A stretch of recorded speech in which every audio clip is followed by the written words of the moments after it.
الفضل YouTube channel میں آپ کا استقبال ہے۔ اس چینل پر روزانہ قرآن پاک کی ایک آیت تلاوت مع ترجمہ اور مختصر تشریح پیش کی جا رہی ہے۔ ویڈیو اپلوڈ ہونے پر نوٹیفیکیشن پانے کے لیے اس چینل کو سبسکرائب کریں اور بیل آئیکن ضرور دبائیں۔ السلام علیکم ورحمۃ اللہ وبرکاتہ۔ میرے دینی و ایمانی بھائیوں اور بہنوں، سورہ انعام آیت نمبر 60 پیش خدمت ہے۔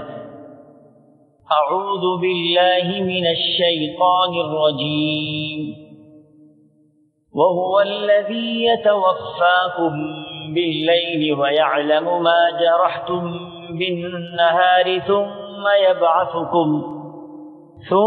يبعثكم فيه ليقضى أجل مسمى ثم إليه مرجعكم ثم ينبئكم بما كنتم تعملون۔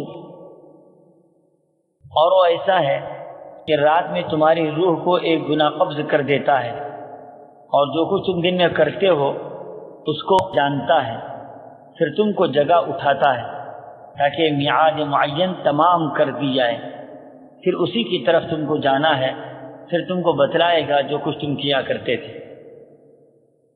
حضرات، انسان کا روزمرہ سونا پھر جاگنا یہ خدا کی عظیم قدرتوں میں سے ایک قدرت ہے۔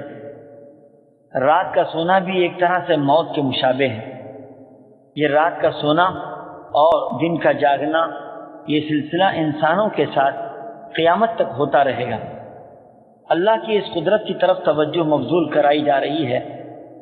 اگر اللہ چاہتا تو انسان سوتے کے سوتے رہ جاتا، مگر موت کا وعدہ پورا ہونے تک دوبارہ جاگنے اور بیدار ہونے کا سلسلہ جاری رہے گا۔ آدمی جب سوتا ہے تو ظاہری احساس و شعور باقی نہیں رہتا، اور آدمی اپنے گرد و پیش بلکہ اپنے جسم کے احوال تک سے بھی بے خبر ہو جاتا ہے، گویا جسم کی قوتیں اس سے لے لی گئی۔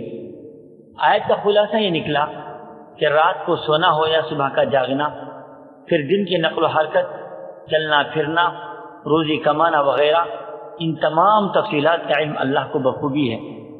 یہ روزمرہ کا معمول ایک چھوٹا سا نمونہ ہے دنیا کی زندگی، پھر موت، پھر دوبارہ زندہ کیے جانے یعنی آخرت، تاکہ انسان اس پر غور کرے اور آخرت کو ہمیشہ مد نظر رکھے۔ آخرت میں اللہ کے حضور حاضری کے بعد انسان کو اپنے ہر عمل کا پتہ چلے گا۔ اللہ ہم سبوں کو اس کی طاقت و قدرت سمجھنے کی توفیق عطا فرمائے، آمین۔ وآخر دعوانا ان الحمد للہ رب العالمین۔